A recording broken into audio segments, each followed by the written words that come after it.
तो चलिए इस क्रियाकलाप के बाद अब हम अपशिष्ट जल उपचार संयंत्र के बारे में पढ़ते हैं।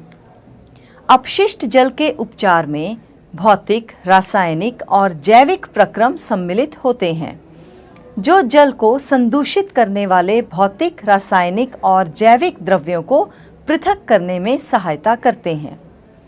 सर्वप्रथम अपशिष्ट जल को ऊर्ध्वाधर लगी छड़ों से बने शलाका छन्ने अर्थात बार स्क्रीन से गुजारा जाता है।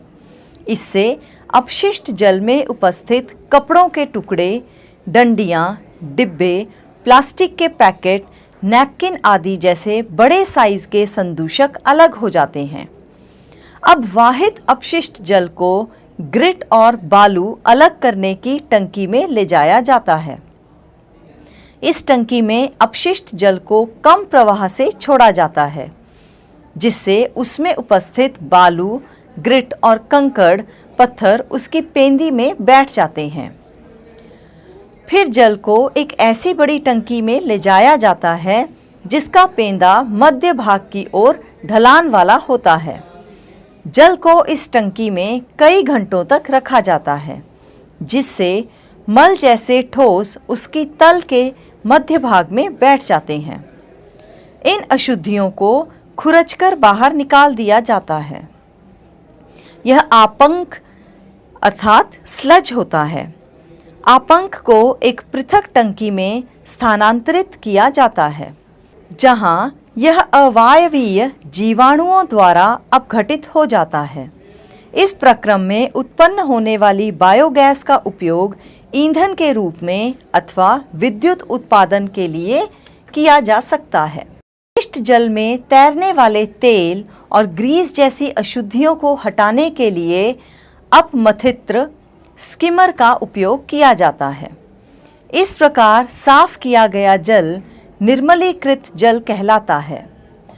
निर्मलीकृत जल में पंप द्वारा वायु को गुजारा जाता है, जिससे उसमें वायवीय जीवाणुओं की वृद्धि होती है। ये जीवाणु निर्मलीकृत जल में अब भी बचे हुए मानव अपशिष्ट पदार्थों, खाद्य अपशिष्ट, साबुन और अन्य अवांछित पदार्थों का उपभोग कर लेते हैं।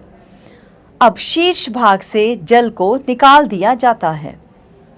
सक्रियित आपंक लगभग 97% जल है। अपचारित जल में अल्प मात्रा में कार्बनिक पदार्थ और निलंबित तत्व होते हैं।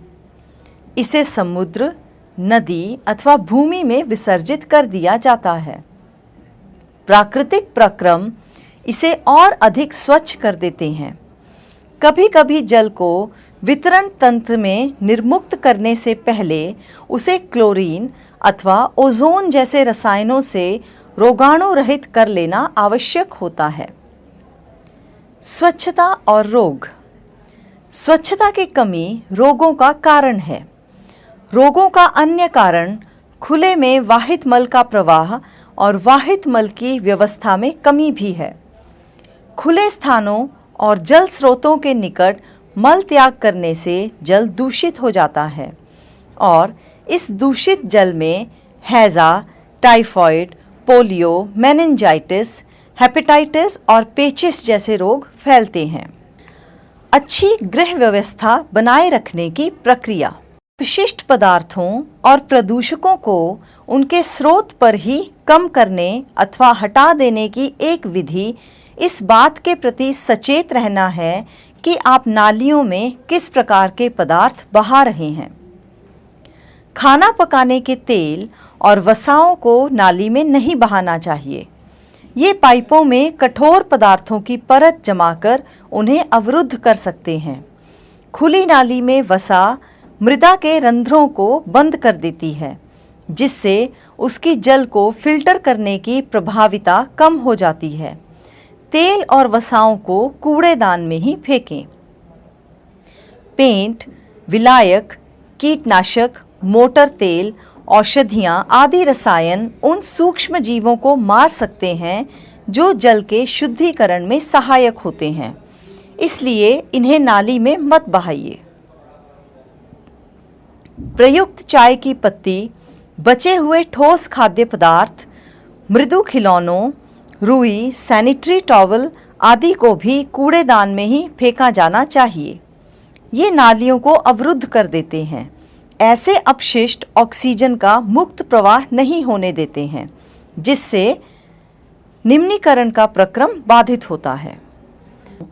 अब मैं आपसे कुछ प्रश्न पूछूंगी और उम्मीद करती हूँ कि आपको इनके उत्तर आते ही होंगे। सबसे पहले रिक्त स्थान भरो। जल को साफ करना डैश को दूर करने की प्रक्रिया है। तो इसका उत्तर है प्रदूषकों। अगला रिक्त स्थान, कम सफाई से डैश फैलते हैं। तो इसका उत्तर है रोग। अगला रिक्त स्थान, दूषित जल के साथ फैलने वाले कोई दो रोगों के नाम डैश और डैश हैं। तो वो दो रोग कौन से हैं? पोलियो और हैजा। मेरा अगला प्रश्न, अपशिष्ट जल उपचार संयंत्र में बार स्क्रीन का क्या कार्य है? बार स्क्रीन से अपशिष्ट जल में उपस्थित कपड़ों के टुकड़े, डंडियां, डिब्बे, प्लास्टिक के पैकेट आदि जैसे बड़े संदूषक अलग हो जाते हैं। मेरा अगला प्रश्न, मल विसर्जन तंत्र क्या है?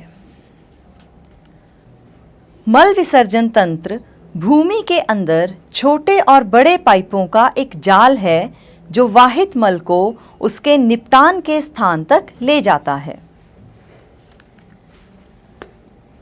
आज का अगला प्रश्न, अच्छी गृह व्यवस्था के कोई दो तरीके बताओ।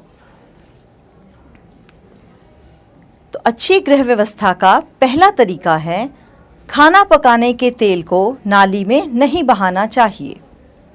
और इसका दूसरा तरीका है, पेंट, विलायक, कीटनाशक आदि जल के शुद्धिकरण में सहायक सूक्ष्म जीवों को मार देते हैं, इसलिए इन्हें भी नाली में नहीं बहाना चाहिए।